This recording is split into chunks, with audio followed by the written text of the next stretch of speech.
Hi friends, I'm Tammy Kay. Welcome back to my channel. Today we're focusing on two things, mindfulness and flow state. Now you've probably heard about both and you're probably confused, maybe just a little, about what they mean, what's the difference. So today we're going to lay that out because we're talking about being mindful in art versus experiencing flow state in art.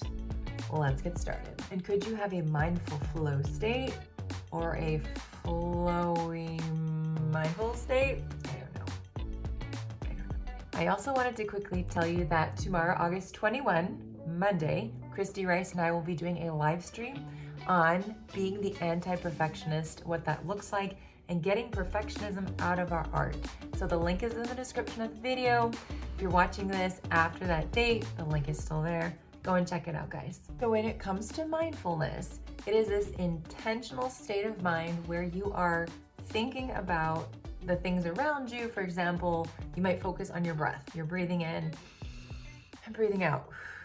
And a lot of times when you're doing that, you're trying to maintain that state, and it's challenging because your thoughts start kicking in.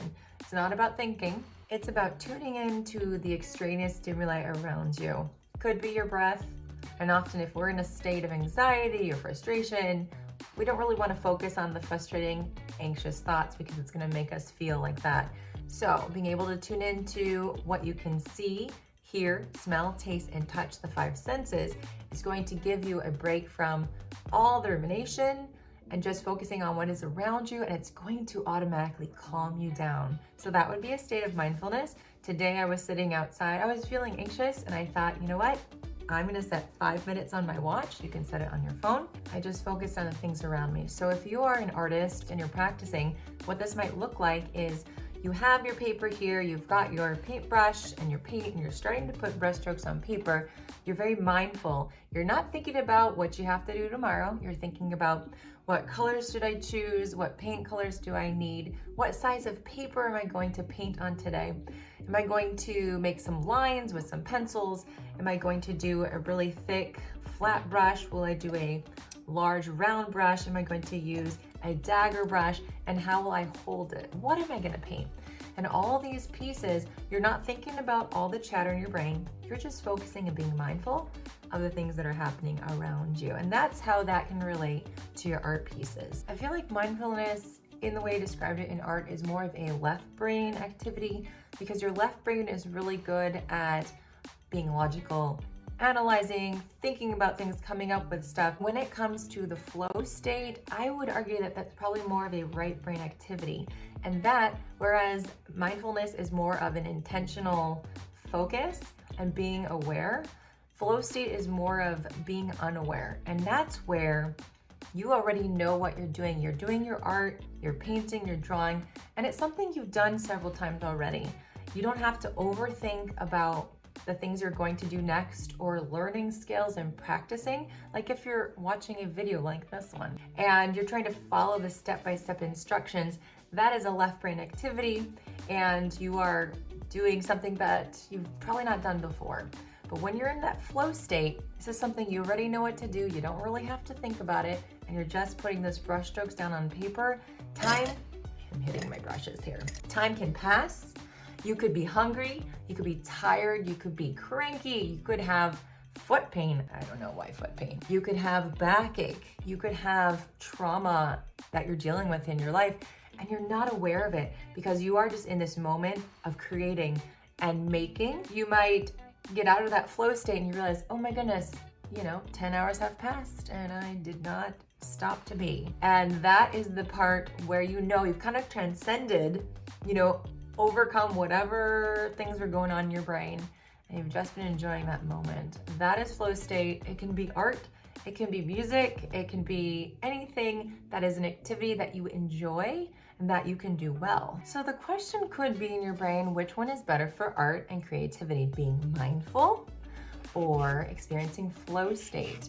And I would say that there is reason for both of them to practice either one. And here's the thing. So when we are being mindful, we are not focusing on all the junk in here. And as a therapist, that I would tell you is so important, a reason to continue practicing art. Because when we're ruminating about our issues, our traumas, our problems, we're not able to focus on the joy and the beauty in creating. Now, when it comes to flow state, and we are just in the moment, we're just feeling this incredible sense of enjoyment, of hopefulness, and we are getting a reprieve from the problems. So the right brain, the right side of the brain is the visual brain, it's the creative brain. And if you can tap into that, once you've learned a skill and you can tap into that side, research has shown that people are much better painters and drawers and creatives in general when they're using this side. This side gets shut down, which is analyzing and critical and judgmental and not creative. So this is also the side of the brain that stores our trauma.